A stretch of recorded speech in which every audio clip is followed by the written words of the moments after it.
say? Be not deceived. Don't you trick yourself. Don't be tricked. Don't lie to yourself. Don't think you can find a way around this. There ain't no way around this. Don't be deceived. Don't be deceived. What did he say? Don't be deceived. Stop tricking yourself. Don't be a trick. Don't be a trick. Don't be tricked. Because you're being a trick. Wow. Now you're being tricked about yourself. All right, what does it say? Let's go a little bit. Neither fornicators. Hold it. Oh.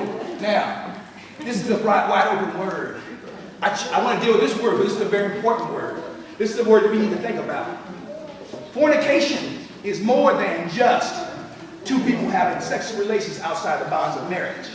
Fornication is a spirit that people possess, and they find themselves pouring after things that they ought not to have.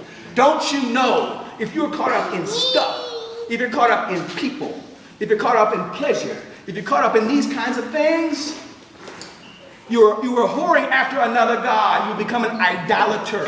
Fornication really deals with idolatry, y'all. That's really what it deals with.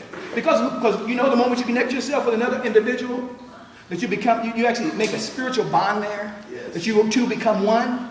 That's really what Jesus was actually talked about originally in the book of Genesis. It talks about you two become one flesh. Because you actually become one spirit also. See, there's a bonding together of purpose when we come together. That's why when two or three are gathered together in my name there, why would he be there? Because you bond together with single purpose to seek my name. Now I will come. Because now you have a desire for me. I'm going to show you what your desire is paid off. I'm going to show you how good it is to be connected to the King. And that's the issue of the day. The issue here is people have become idolaters. They've made so many things their gods that are just don't please God. That's what fornication's about. It's more than just sex between two individuals that aren't married. It's more than that. That's just a very light way to see it. People roll over that forever. Idolatry is the real issue. What are you connecting yourself with that you put in the place of God? You're allowed to be more important than God. That you connected with, separating your connection with God. That's what you got to think about. What is it in your mind? What is it in your life? Fornication is more than just physical. Fornication can also be my affections and my desires and my passions. These things I've given over to these different other things. And God's not pleased with that. He is not pleased with that. All right, let's pull the next word. What's the next word say? Nor idolaters. All right, we already touched that. Go ahead. Nor adulterers.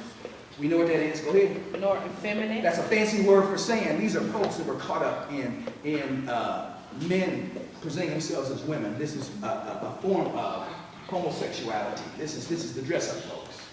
These are folks that decide to wear women's clothes. All right. Come here, Adrian. Come here, Danny. All right. All right.